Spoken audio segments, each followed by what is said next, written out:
this is a kind of a webinar format, and because of that, it's difficult to follow along while I'm doing something for the hands-on portion. So what I'll ask is that you watch me demo an exercise first, and then I'll give you time afterwards to do the exercise yourself, along with, I'll have instructions on the slide for you for how to do that thing as well. So watch first, and then I'll let you know when it's your time to go ahead and try the activity. Okay. Now we have an agenda for the workshop. This should be familiar to you all since you signed up for the workshop, but so day one today, we're going to be learning how to run workflows in Terra using the Terra platform and the workflow description language. We are going to be on day 2 tomorrow. You'll be getting an introduction to Docker and Docker Hub. On day 3, on Thursday, you'll get an introduction to WDL, or the workflow description language. You'll learn how to write a WDL script. And then on day 4, Friday, you'll learn about automating your doc store and GitHub integration so that you can automatically push your scripts to Terra. Okay, now let's dive into today. So today, what you're going to learn about is what Terra is and why it's on the cloud. You'll learn how you can organize your data, your tools, and your computational resources in the Terra platform. You'll learn how to set up and run WDL workflows in Terra, and then we've got a bunch of resources to help you get started. So let's do a quick icebreaker in the form of a poll before we really get into the meat. So I'm going to launch this poll here, and what I want to know is how comfortable you are with the cloud and cloud data. So, option number 1 is where you're not very comfortable, versus 3 where you're very comfortable and use it all the time. So go ahead and answer that poll question.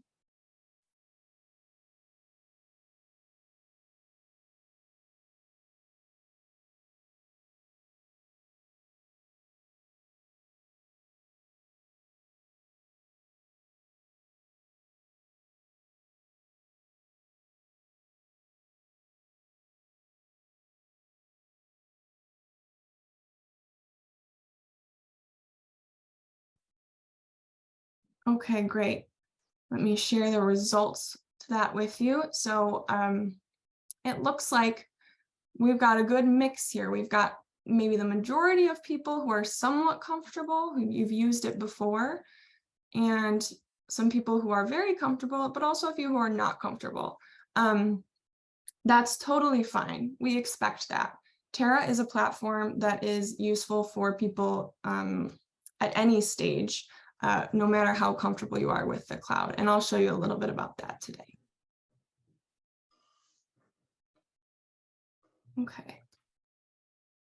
So let's start out with an overview to what Terra is. So I'm going to tell you what it is, and why it's on the cloud. I'm going to tell you about how you can access data, run analysis tools, and collaborate, all on the cloud using Terra. So as you might know, data generation is on a roll. If you're trying to unlock the mysteries of human genetics today, there's an incredible amount of genomic and phenotypic data to work with. Governments and other institutions have invested millions of dollars in generating large data sets like the ones listed here. Advances in computing mean it's possible to turn this data into meaningful insights into human health, which is great in theory, but with so much data come a number of challenges, right? Like, how are you going to find and access the data you need or are interested in? How are you going to interpret different file formats, especially if there are some that you aren't familiar with? How are you going to download and store the data? How will you share the data with your collaborators in a way that's both efficient and secure? And what about analyzing data? That doesn't even cover that. So what tools and computational resources will you need to analyze the data? If you need custom tools and environments, which is often the case, how are you going to find those? How are you going to set them up? How are you going to make sure they're reproducible? So obviously there are a number of challenges to working with these types of data and such large amounts of it. And so this is where Terra and the cloud really come into play. So what is Terra and why is it on the cloud? To understand what Terra is, we first need to understand a little bit about the traditional approach to bioinformatics versus the cloud approach to bioinformatics. Traditionally, bioinformatics has been done using this approach, where data lives in a central repository, and each researcher makes a copy of the data on their local machines, right? So this approach, we're bringing the data to the researchers. This isn't ideal for a number of reasons, including that it can be costly, it can be insecure, and it can lead to results that are not reproducible. So these things are problems, clearly, but how is the cloud approach any different? Well, more and more researchers are turning to the cloud for this type of work, where data lives in a repository, right, in the cloud, and the researchers now are going to access the data instead of copying it to their local machine. So this is true data sharing. And so with this approach, we aren't bringing the data to the researchers, we're bringing the researchers to the data. Which sounds great in theory, but clouds can be pretty difficult to use out of the box. You might have questions like, how do I set up and pay for cloud storage? How do I find and access data that's already in the cloud? How do I find and set up computational resources and tools? How do I share my data with and my resources with my collaborators? And how do I do all of that in a way that's secure? And this is where Terra comes in.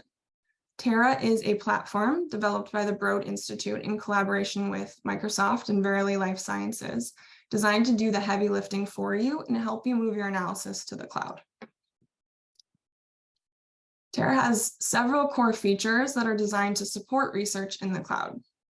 It has a data library, which has access, where you can access public and access controlled data sets. It has workspaces, which are shareable units where you can bring together data and tools that you can easily share with your collaborators. It has workflows where you can perform analyses at scale using scripts. And it has interactive analysis where you can analyze data with built-in applications that you might already be familiar with, like Jupyter Notebooks, RStudio, and Galaxy. So, and those things are designed to help you analyze your data in real time interactively. I want to emphasize here that Terra is part of an open ecosystem. It's not an island. And what that means is that you can find and access data, tools, and computational resources, but you can also bring your own into Terra. So you can find data and tools in other repositories, tool repositories, data repositories, user portals outside of Terra and bring them into Terra. So that gives you a lot of flexibility in the types of analyses that you can do using Terra.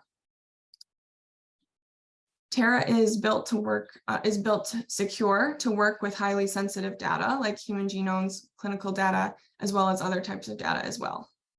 It has a built-in 15-minute timeout for clinical researchers, and all of the components of Terra exist within a FSMA and FedRAMP moderate environment, which satisfies the security requirements for many controlled access datasets. You can also find Terra listed in the FedRAMP marketplace. Okay, and what about protected health information or PHI in Terra? Is that okay?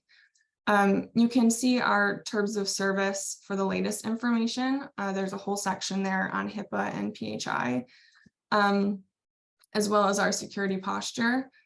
But the answer basically boils down to, it depends on what your organization needs and what contractual obligations are needed around protecting the data, including a breach response.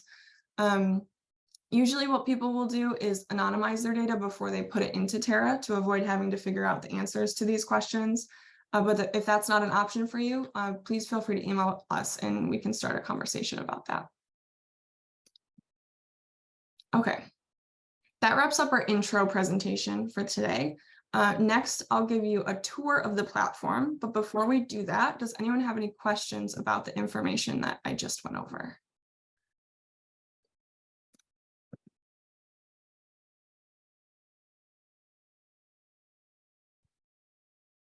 Okay, I'm not seeing anything in the chat, not hearing anything. Oh, great.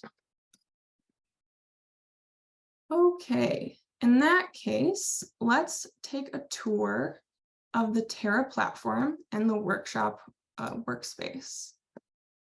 Thank you for that. Okay, so I'm going to go to Terra. To get to the Terra platform homepage, I'll go to app.terra.bio here. Can you elaborate more on the architecture of Terra? By architecture, I'm not sure I entirely answer your question, but let me go through the platform tour and see if that helps. And if not, ask your question again and we can talk about it. Okay, so this is the landing page for Terra. We have on this landing page, there are 3 cards here that are quick links to different parts of Terra. You can see a view workspaces card that will take you to a list of workspaces that you've created or have been shared with you. View examples will quickly go to some tutorial workspaces that we call our featured workspaces. We'll look at those a little more in a moment. And browse data, where you can browse data in the Terra data library, or you can also find public and private data repositories here. Okay, let me scroll back up. The main menu in Terra is accessible via this hamburger icon or the 3 vertical line menu here. When you click on this, there's a number of options. If you aren't already signed in, you'll be prompted to do that. So I'm going to do that now.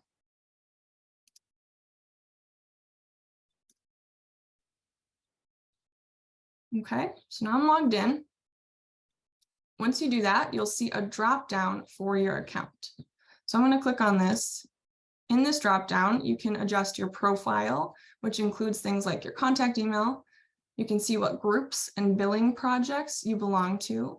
You can also see what virtual computer environments or cloud environments you've created.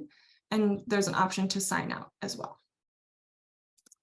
The next part of your main menu in Terra is going to be this workspaces link. This is going to take you to the same place as that workspaces card I just mentioned. So it's going to take you to a page to see all of the workspaces that you've created and that have been shared with you. Next, you'll see a library dropdown where you can access the Terra data library, the featured or tutorial workspaces, and then workflows, which are scripts written in the workflow description language, or WDL for short. Next, you'll see a support section here. And this is where you want to go when you have questions about using Terra. Here we have links to a quick start guide to get you up and running on Terra. The Terra support home, which hosts a number of support resources, including a ton of articles about using Terra and its features. We have tutorials and videos hosted on YouTube to walk you through doing specific things in Terra. You can come here to request a feature or to try to find answers or post questions on our community forum. We also have a great support team. As I mentioned, we have a couple of the support team members here today, and you can contact them directly to ask a question using this contact us option. We also have a link to the release notes that describe the latest changes to Terra and service notifications, where we post about maintenance and platform disruptions. And then the last thing you'll see in this main menu is a link to COVID-19 data and tools in Terra, if that's something you're interested in. Okay, next I want to show you what's actually in the library section of this menu. So I'll click on library and let's see where datasets takes us. Okay, I'm going to turn this on really quick. Okay, so this is the data catalog where you'll have access to different repositories, data repositories in Terra. Some have public access data and some have managed access data, but you'll be able to browse any of the public access data sets. This is what the data catalog looks like. Well, what it looks like currently is this, but it's in the process of being updated. and it will look like this very soon. So you can go in here and search for specific data sets that you're interested in that we have access to via Terra, like the 100 Genomes Project, for example. Okay, the next section of the library is featured workspaces. The new view does look really nice. I totally agree. Okay, featured workspaces. So these are workspaces where you can try out different tools and data in Terra. These are designed to be tutorials with instructions and downsampled data to allow you to test out the tools. I'm gonna just make this really bigger, a little bigger really quick. So they're designed to let you test out the tools or the data, whatever's in that workspace at low cost. You can search through these using this search bar right here to find tools that meet your needs. You'll also see filters on the left-hand side here that you can use to narrow your search as well. Now, before I leave this page, I want to draw your attention to these getting started tutorials here. If you're brand new to Terra, these are going to be a great place to start learning about the different functions of Terra, what you can do in it. Okay, and the last section here is code and workflows. Let's go there. Here you'll be able to find GATK4 best practices workflows. Sorry, give me 1 second. Sorry about that. So here you can find GATK4 best practices workflows, like I said. You can also use this page to get to DocStore, as well as the Broad Methods repository, which are 2 additional repositories where you can search for other workflows that meet your needs. We'll actually be using both of these later on in this workshop series. Okay. Now I'm going to show you the page in Terra where you can find all of the workspaces that you have access to. And you can get there by clicking on the main menu and then clicking workspaces. Let's see. Can we use Nextflow based workflows in Terra? Currently, the workflows tab in Terra only allows you to upload workflows that are written in the workflow description language. However, there is work being done to support Nextflow. And I also believe that if you're able to containerize a Nextflow workflow in some kind of container, and then call that workflow from a WDL workflow, you could kind of get around it that way. I've heard of people doing that as well. Okay. Meta workflow, yeah, exactly. Okay, so this is our workspaces page. If you're new to Terra, you probably won't have access to quite as many workspaces as I do. But once you started using Terra, you'll see some cards at the top of the page that are quick links to your recently viewed workspaces. And then right below that, you'll see several options for filtering the workspaces you see. So you can filter by keyword, by tags, your access level on the workspace, the billing project the workspace is on, the submission status of the last workflow that was run, and then the cloud platform as well. Immediately below those filters, you'll see several tabs here. The first tab is My Workspaces, which contains all the workspaces that you have created or that have been shared with you. You'll see New and Interesting, which unsurprisingly is a place where we highlight workspaces that we think are new and or interesting. There is a Featured tab, which contains the same workspaces that I showed you in that library section. So again, these are those tutorial workspaces. I can only see my old quick start, no one from May.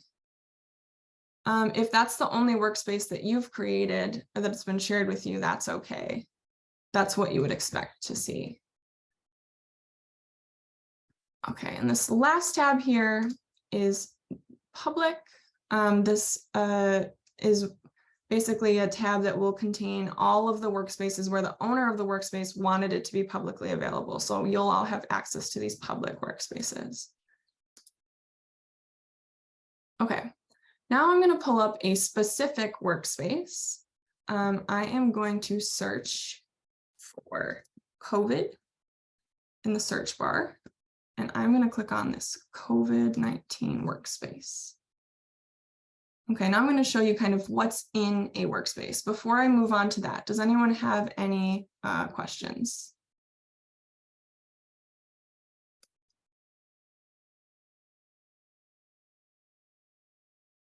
Are we just watching? Yes, yes. At this point, you're just watching. I will tell you when it's your turn to go ahead and try whatever I've just shown you. So just watching for now. Okay, when you come to a public workspace, you'll see the title of the workspace listed up here at the top of the page. If you're not an owner on the workspace, you'll see as well, you'll see this notice here that says the workspace is read only. So I can't actually make any edits in this workspace because I'm not an owner on it. The page that we land on when we open a workspace is called the workspace dashboard. You'll find a lot of important information about a workspace here. This one in particular tells us about the workflows that are in the workspace. If I scroll down, I can see some information about the data in the workspace, working with these sequences, input and outputs, etc. It's going to give you a lot of information about the workspace. On the right side of the dashboard, you'll see some other important information, like when the workspace was created. You can see your access level on the workspace. If you click on owners, you can see who the owners of the workspace are. If you click on cloud information, you'll see a bucket name.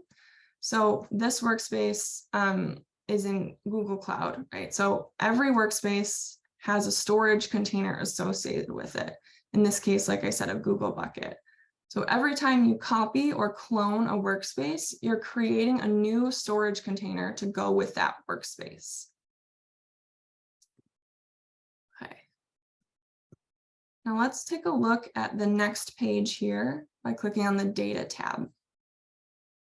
The data page in Terra is a place where you can organize all of your data in the cloud, including metadata, input files, output analysis files, sample information, reference information, etc.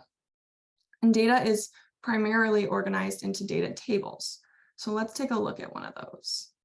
We can open a table just by clicking on its name here. So I'll click on the sample table. And looking at the table, we can see that it looks like a spreadsheet, essentially, right?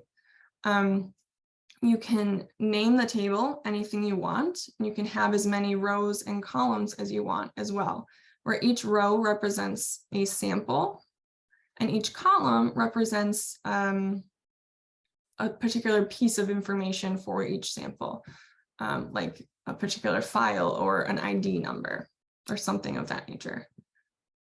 You can also include links to files. You can see that here. So what that means is we have links to files because the files can be located across different cloud repositories. What I mean by that is that the data tables point to sample and analysis files by specifying a URL for that file. So a file doesn't need to be uploaded to your Terra workspace. It can just point to where that file lives if it already lives somewhere in the cloud. So if I click on one of the files in this table, we can see some more details about that file as well, including the GS path here. So that means this file is located in Google Cloud storage somewhere, just not necessarily this workspace. So the tables in Terra link to the files where they exist, right? So you don't necessarily need to move them to work with them in Terra. Now, before we talk about the types of files you can have in a data table, I want to do another quick poll. And what I want to know is, in your own analysis, what types of files do you expect to work with? So are you expecting to work with FASTQ files, BAM files, text files, PDF files, image files? What are you expecting?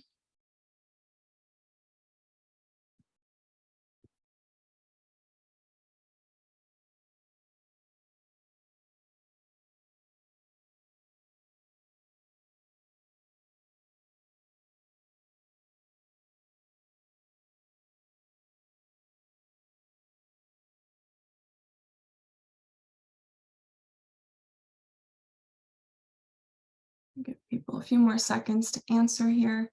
Doesn't need to be anything like terribly thought out or precise. I'm just kind of interested in what you're working with. I have a question. Is it possible to have access to the elements of the public workspace where it mentioned as last submitted status failure?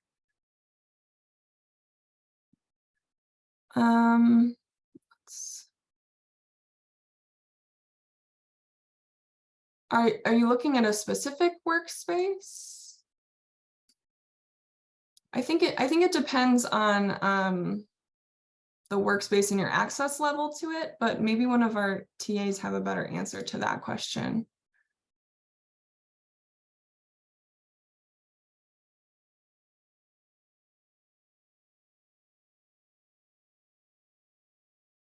I'm going to end this poll here and share the results. Okay, so it looks like we've got some BAM files, FASTQ, VCF, text files, Excel, images, crayons. Great. So we've got a lot of different types of files here that you all are expecting to work with. Stop sharing this. So one of the great things about Terra is that these data tables are able to hold any type of file, from BAM or FASTQ to PDF or image files. So by using tables, you can keep track of all of the data related to a sample in one place, right? So this is useful to both computational researchers who need to automate their analysis with scripts, which we'll see a little later, and to non-computational colleagues who want to find analysis outputs easily. So for example, if I'm a PI and I just want to see what some specific quality control metrics are for a sample that was analyzed, I could search for that sample. So I'll just copy a sample ID here and I'll paste it into our search bar. Say, okay, great. So I can find the files that are just associated with that sample, just like that, regardless of the type of file or where it's located in the cloud. If I want to, I can also search for that sample ID across tables by using this search bar here. So I can just paste that in and I can see that I have one entry in my sample table that fits that. And here we go. Again, I have just the information that for that one sample that I was interested in. You can also filter for specific columns using the settings. If I just wanted to see, I can click none and I just want to see the aligned BAM. I can see just the aligned BAM here. Or I can go back in and I can see all of them, depending on what I want to see. Okay, the tables I've been talking about and showing you so far are your primary data tables in Terra, but there are other types of tables you can use as well. We have a reference data section, which allows you to select a pre-existing table from common genomic references, like HG38. Any of these that are in this list are going to be the references that are those pre-existing tables that you can just add into your Terra workspace just like that. The table is going to hold things like FASTA files, index files, etc. The other data section has a workspace data table that can be used to hold information that you might want to use to analyze all of your samples or a set of your samples. like additional reference files or descriptions that you might need to pull into a workflow. And then there's a file section down here. That file section is a peek into your workspace Google bucket, where you can upload and download different data files or scripts for Jupyter notebooks.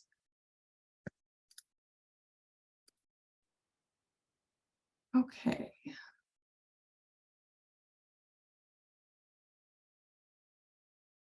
Is it recommended to restrict one table to one type of analysis? Oh, Samantha's answering that. Thank you, Samantha. Okay. Let's continue on with our tour here and go to the analyses page. So the analysis page is where you can launch different files for different applications like Jupyter Notebooks, RStudio, and Galaxy.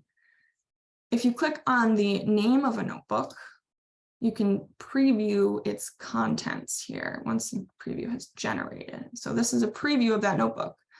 We can see that it contains markdown blocks for description and documentation. And then it also contains code blocks for actually writing and running code.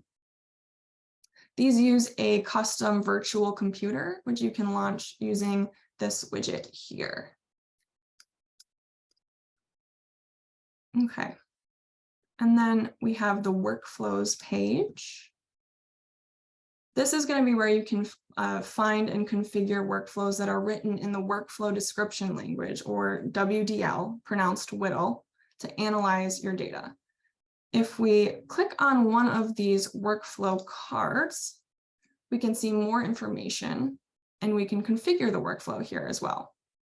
I'm not going to actually go into too much detail about this at this point. We'll come back to this for the hands-on portion of the workshop today. And then the last thing that I want to show you on this tour of the platform is the job history page. This is where you can monitor the status of your WDL workflow and troubleshoot it if there's a problem. And we can talk more about that later as well. Okay, so that is going to conclude the platform tour for today. Okay.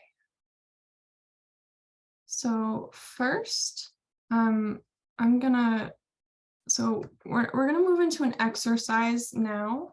However, I'm gonna demo what you're gonna do first. So this is gonna be a watch me, and then I'll give you time afterwards to do it yourself. So I'm gonna find the workspace that we're using for the hands-on work today. So click on workspaces here. And then what I wanna do is search for the workspace by keyword and find the T101 Workflows Quick Start in the public page. You can see it was already pulled up on mine because it's one that I have specifically starred because it's a workspace that I use a lot. So I'm going to click on this workspace. You can see when I first come to this workspace, there's a little note here to remind you that if you're here in a workshop, you will need to make your own copy first. I'll click away from that. Okay, so this is the workspace that we're going to be using for the duration of the workshop exercises. The goal of the analyses in this workspace is to figure out if there's a relationship between student GPA and height. So it's just a toy example to get you started. To do this analysis, the workspace comes preloaded with data from various students, as well as workflows that allow us to automate the calculation of final student GPA and calculate a class average GPA as well. Now, to run this analysis, we first need to make a clone of the workspace, which just means making a copy that we own. To do that, I will click on this 3-dot icon and I'll select clone.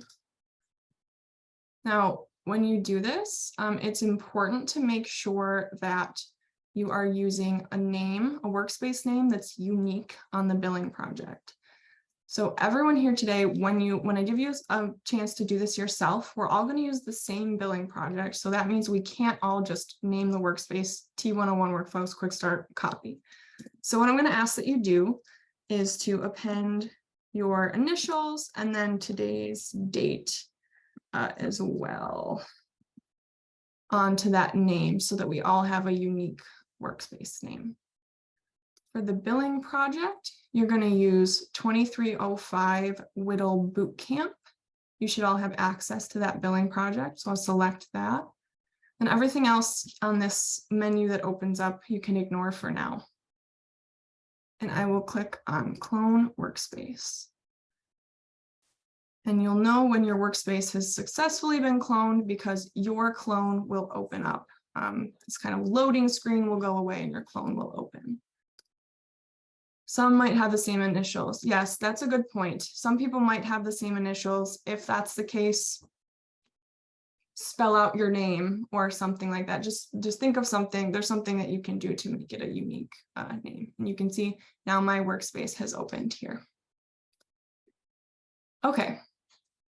So now I'm going to give you all a few minutes to go ahead and clone that workspace yourself.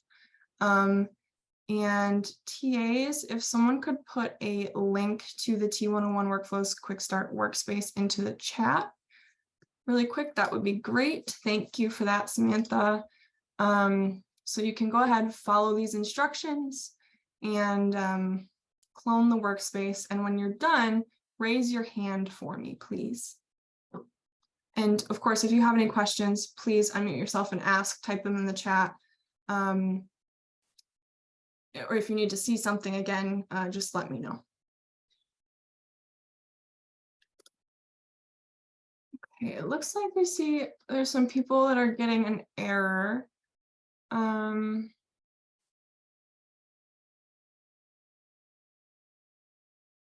So let's see. Permission storage buckets get denied on a resource or may not exist. This could be just that there's a lot of us trying to clone the workspace at one time. So let's say give it a second and try again.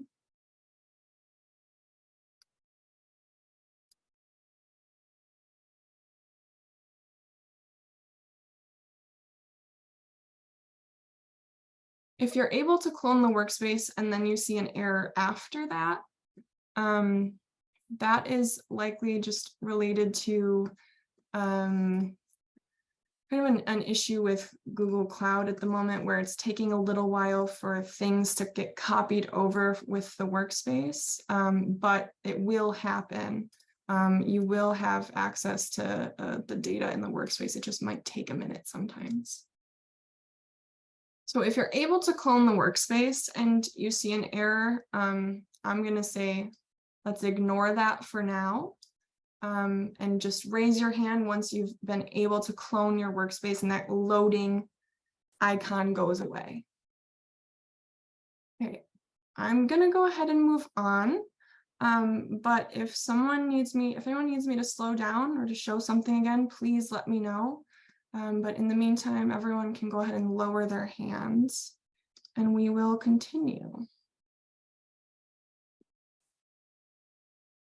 Okay, now that we've cloned the workspace, let me preface this. This is going to be a demo, so do not follow along at this point. I will give you time again to do this next part after I show you what to do. So now that we've cloned the workspace, let's go to the data page and see what kind of data we have here. So you'll see two data tables here. A student data table that has 86 students and a student set table. So that's declaring a group of these students as a set. We're going to first analyze the subject GPA data in the student data table and calculate a final GPA for the students we select. So we'll analyze the data with the same workflow WDL script, but one version will be pre-configured and the other will configure together. But let's see how to select data and run a workflow. There are two options for doing that. You can select data from a data table. So let's say I wanted to run it on these 3 students. I can select those students. I can click Open With, and then select a workflow, and then go ahead and launch the workflow that way.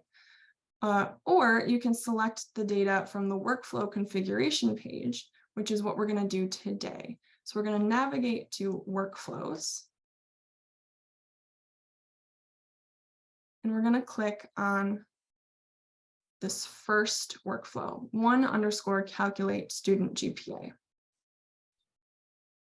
Before we dive too far into how to set up a workflow, I want to go over some workflow basics and give you a chance to run the workflow so that you can see how easy it is to set up a workflow and then just have a colleague come in and run the workflow on the data they want. So it would be easy for them if they're a person who doesn't do as much computational work. So this workflow is already configured for us to pull GPA information from that student data table. Before we do that, let's review a couple things. So on this page, this workflow configuration page, we have the workflow name at the top. You can see the source here. This code is from GitHub. And you can see that there are options to manually define your inputs with file paths or to define your inputs using the data table. We'll talk about the benefits of the data table in a minute. If you're using a data table, you can select which data table holds the inputs you want to use for your analysis, and then actually select the data. So I'm going to show you how to do that, how to select the data. So student table is already selected. I'm going to click select data. And then I want to run the workflow with 3 students. So I'm going to click on these 3 students here. Okay.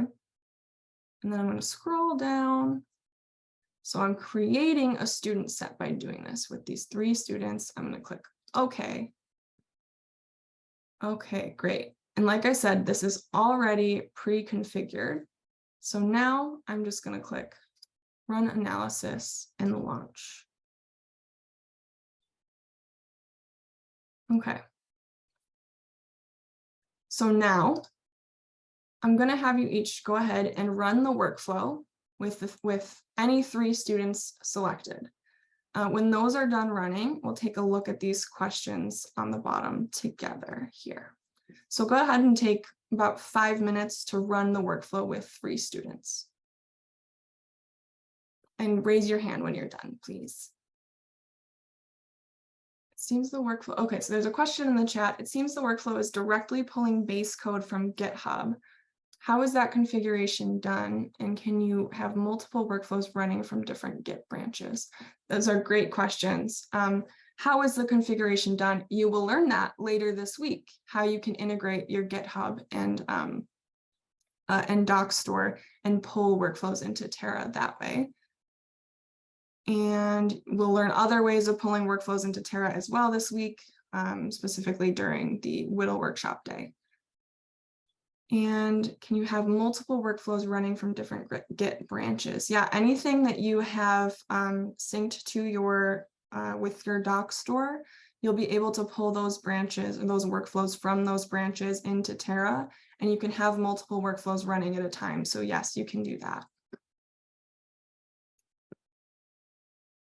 Is anyone running into any issues launching their workflow? Are we doing all right?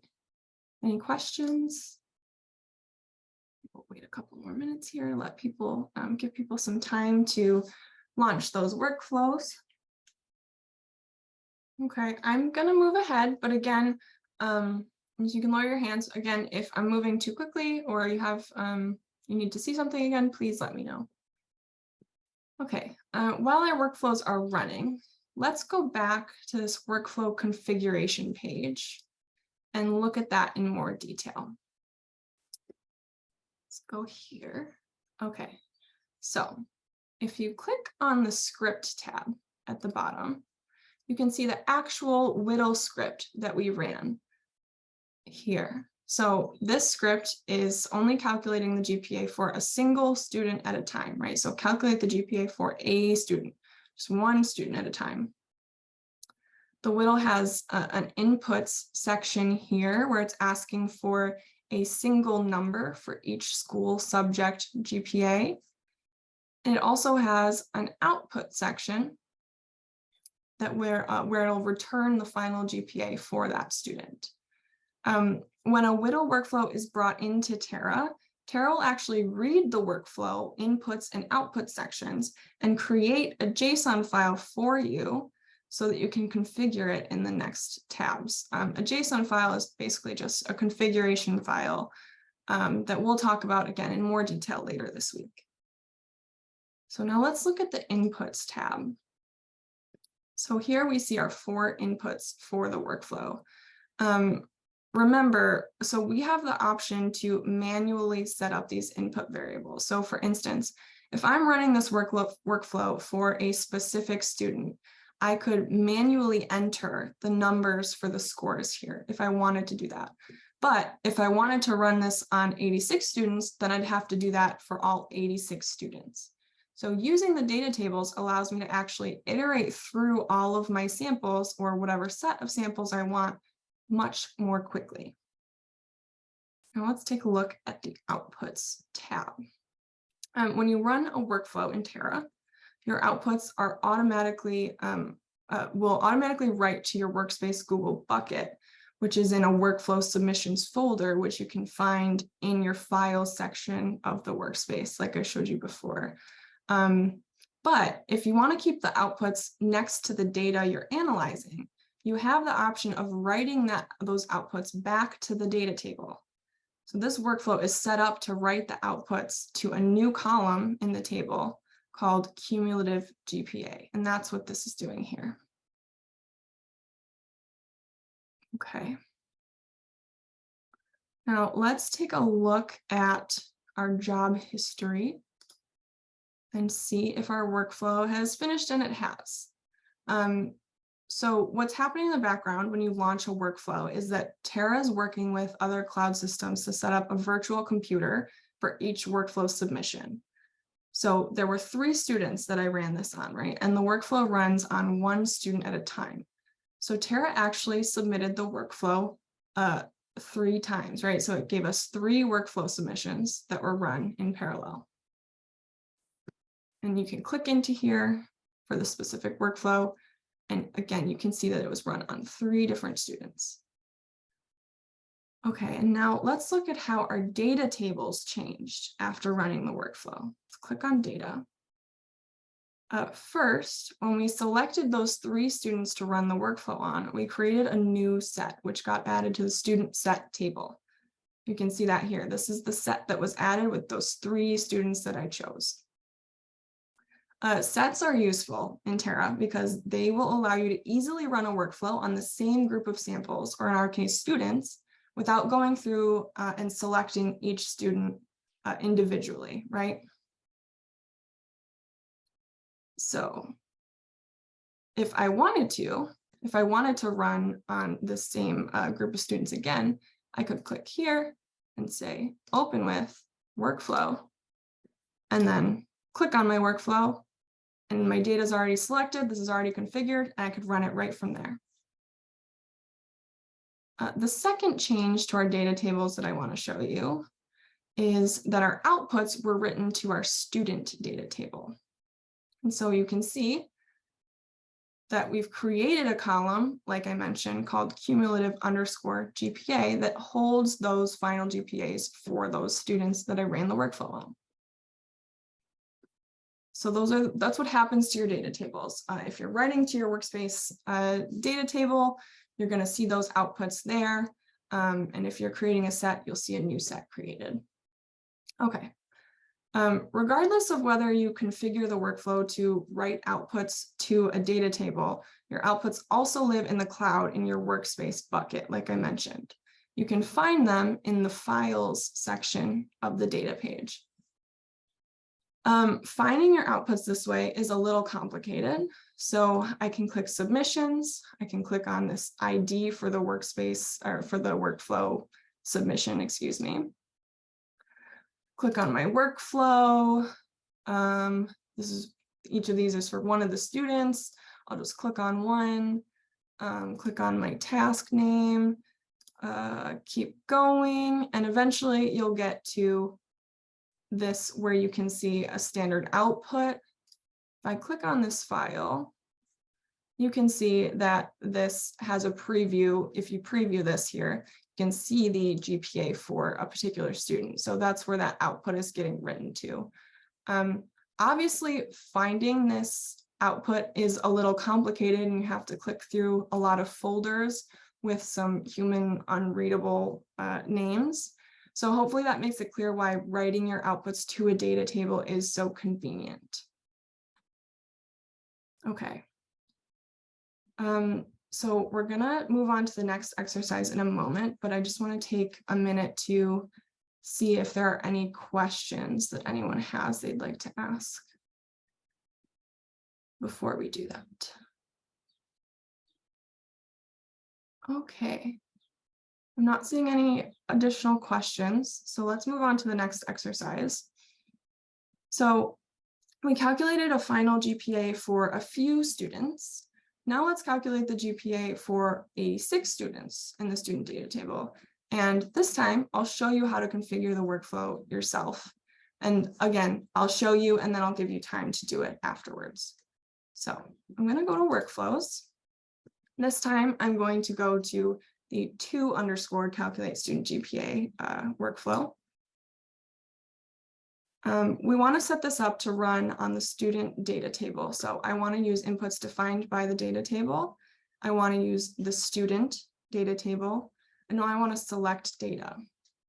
This time I'm going to select all of my students. You can do that by clicking this drop down or going and clicking all. Yeah. Down, I'm creating a new set here and I'll click OK. Okay. Remember that each input is, or each of the workflow input is asking for a single input for each student that's selected, right? But so now we need to tell Terra basically where to find the information for each of the students, or which column of our data table, our root entity type, holds the information for each particular input. So this first input here is language score. We can tell Terra where the language score information is using the this dot syntax.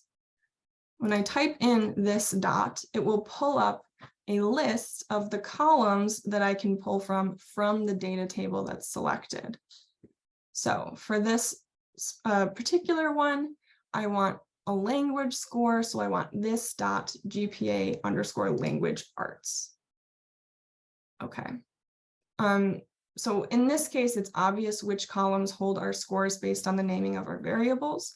But if you needed to go back and check, you could open this data page in a new tab and have those two tabs open.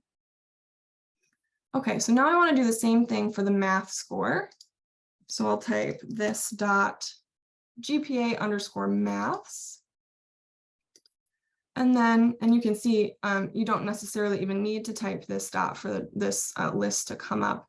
I'm already seeing this dot for GPA _ science, which is the correct column for the science score, right? Okay, now there's one more input variable here, num _ scores. So that's the number of classes. What do we do about that input value? Well, there's no number of classes column in the student table. I could manually add one, but that seems a little silly because all of the students had the same number of classes. They all had 3 classes. This is a good example of a time that a reference data would be useful. Excuse me. Okay, let me show, I'm sorry, I said a reference data table. I meant to say a workspace data table. So this is reference data that would be useful to put in a workspace data table. So let me open the data page in a new tab here. And go to our workspace data. And in fact, when we look at the table, we see we have a value for the number of classes or number of courses, and that value is 3. So we want to pull this in from the workspace data table into our workflow. The syntax here is a little bit different. Instead of this dot, we want to use workspace dot. And you can see we have an option here for number of courses, and that's the value that I want to pull in. Now, this is just an example, but you can imagine if your analysis has different input values depending on the species or the age, the workspace data table might be a way to make it easier on your colleagues to grab the correct values and automate those analyses. Now I'll click save here before I move on. We also want to set up our workflow to write the output back to the student table so we can easily keep track of the students' GPAs. So I'll click outputs. Excuse me, just a second.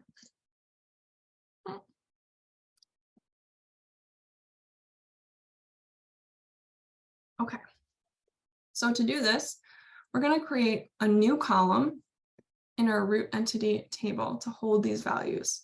To do that, again, we use this dot syntax.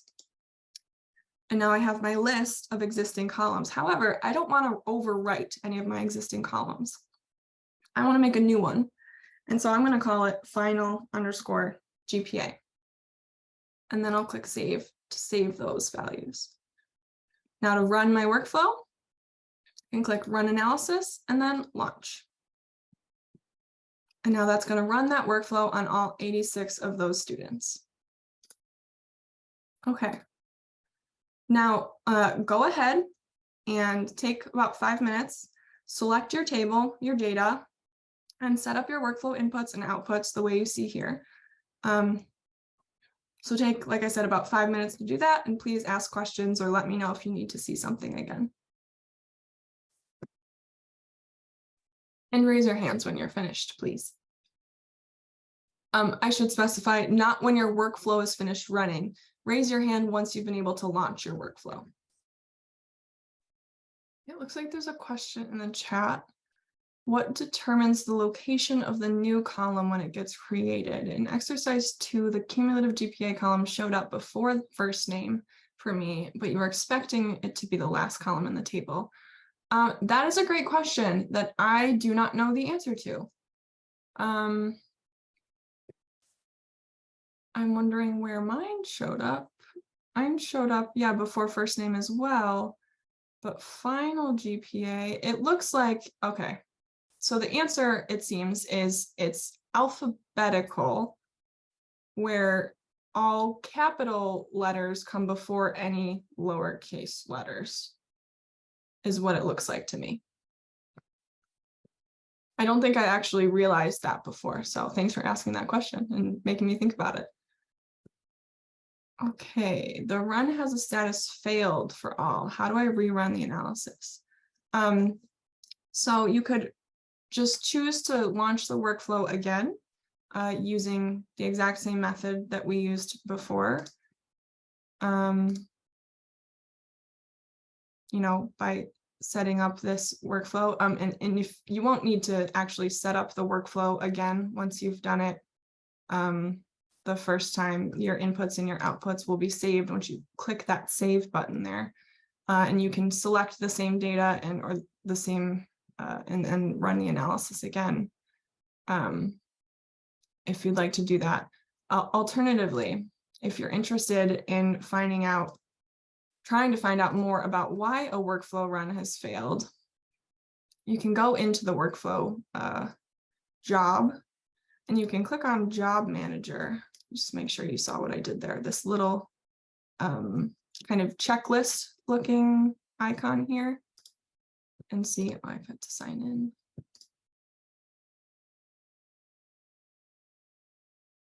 And you can, this is going to be a place where you can troubleshoot what's happened in your workflow.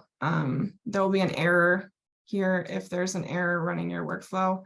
Alternatively, you can click the workflow dashboard. It will show you an error here if there's an error as well, I believe. I don't have an error in this workspace, so I can't show you what an error looks like in this one. Okay, let me click into here and click on my job manager. Okay, so you see there's this tab for errors, and it says task SAM tools failed. The job was stopped before the command finished. Error code 9. So sometimes you'll see the task where your workflow failed, and then you'll see a message here that will tell you something about what that error was or what happened. Like I said before, you can also click on this workflow dashboard and you can see the error message here as well. And hopefully that'll give you some insight into why the workflow failed.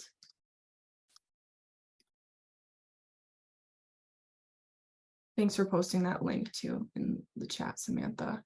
There's a question in the chat. Can you repeat what goes into workspace data? Is it about specific values to a variable? So the workspace data, let me click back there quick. So this is going to be the place where you want to put information that you want to, that's going to be the same value for a bunch of different samples, right? So in this case, we're calculating GPAs or average GPAs, right? So average GPA, we're adding those 3 values and dividing by 3 is what the workflow is doing.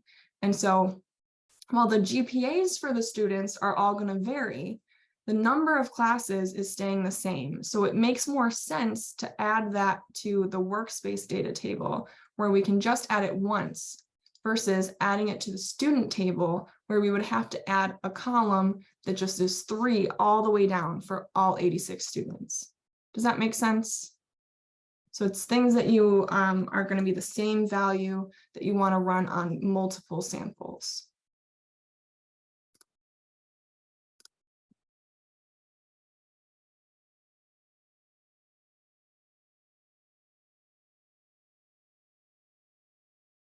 Is anyone having any issues with their workflows? Is everyone able to launch their workflows successfully?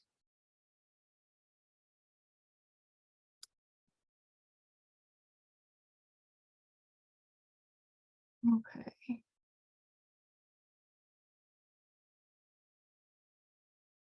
Okay, it looks like a lot of people were able to launch their workflows. So you can go ahead and lower your hands and we'll move on. We don't have a whole lot left today, but before we wrap up, I want to take a minute to show you what a real full-length industry-level pipeline looks like. So I want to show you a specific workspace. I'm just going to put the link here. So at the Broad, we have a team that I work very closely with called the Pipeline Development Team. They helped significantly in the development of this workshop, workshop materials for this week. And members of the team will be here later this week to answer questions that you all might have about some more technical things. And so this team writes cloud pipelines, and this is one of the ones that they've written. So this is called this is the workspace for the Optimus pipeline. The pipeline was developed in collaboration with the BICCN and can be used to process any single cell or single nucleus data generated with 10x V2 or V3. I'm not going to go into too much detail because we'll talk about the parts of the workflow. Let me just go to the workflow, but we'll talk about the parts of the workflow during the whittle session of the workshop, and how to write whittle workflows, etc. But briefly, this is what a full-length pipeline might look like. So you can see it's much longer than the toy example we were just working with. This is the Optimus workflow. In this workflow, we have, just like we just saw, a section where we're defining our inputs. And these inputs are the inputs that can be pulled into the Terra workflow configuration page and can be configured in the UI. And remember, those inputs can be configured to pull from your data table as well. let's see, I have a section where I'm starting to call tasks down here, or functions. These are the parts of the workflow that are actually doing the things. They're doing the processing steps for you. I have another section at the bottom here where the outputs are defined. And these can be pulled again into the Terra workflow configuration page, configured in that UI, if you click on outputs here, and can be configured to write the outputs back to that data table. Like I said, we'll be talking about all of these things and how to actually write this and break this down in more detail later on in the workshop. So if you have questions about the syntax or writing a WDL workflow, I'm going to ask that you hang on to those until Thursday, when you'll be learning about basic WDL syntax and writing some basic WDL scripts. I'm showing you the script here in a Terra workspace. However, the code, just like we saw in the other workspace, actually lives in GitHub. And I can open the pipeline first in DocStore here. And then I can actually get to the source code by clicking on this here, which will take me to GitHub. So this is the repository in GitHub where that code actually lives. Again, we'll talk more about integrating your DocStore, your GitHub, and Terra all together on Friday. Are there any questions about that?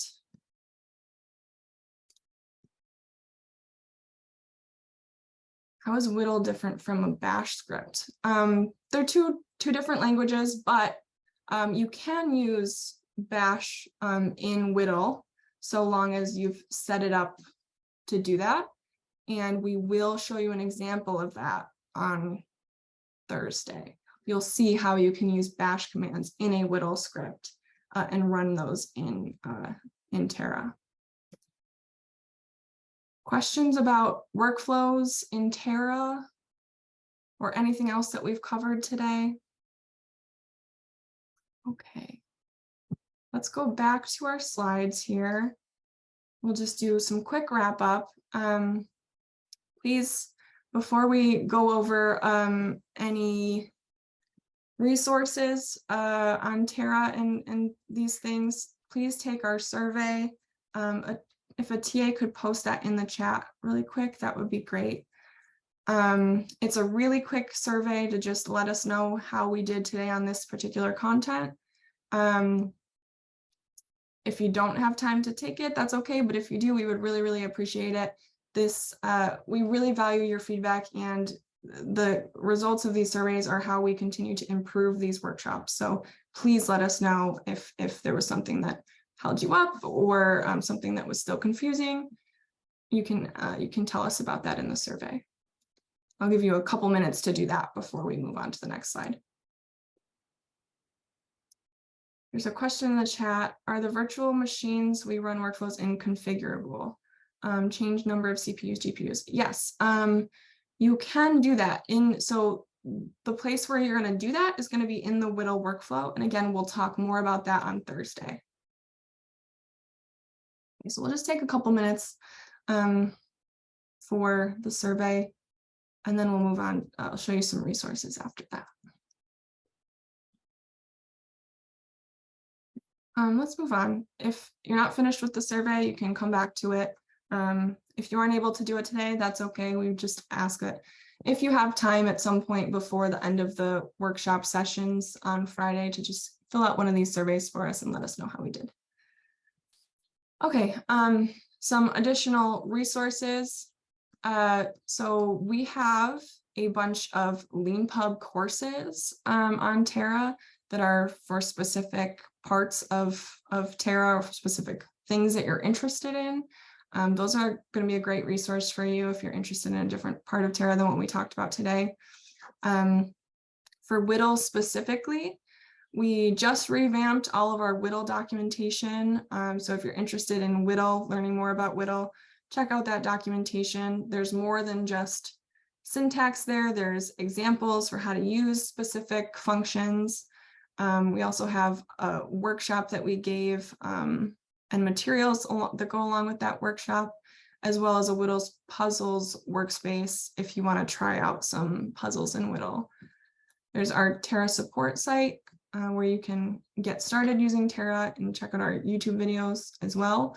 And then there's the community site, so you can check out our blog, our Twitter, and our LinkedIn accounts at those links. That pretty much wraps that up. I did want to remind everyone that we will be meeting tomorrow at the same time, 1 to 3 p.m. Eastern time, where David from the Doc Store team is going to teach us all about Docker. And with that, if anyone has any additional questions, you can feel free to ask them now. Otherwise, thank you very much for coming today, and I will see you all tomorrow.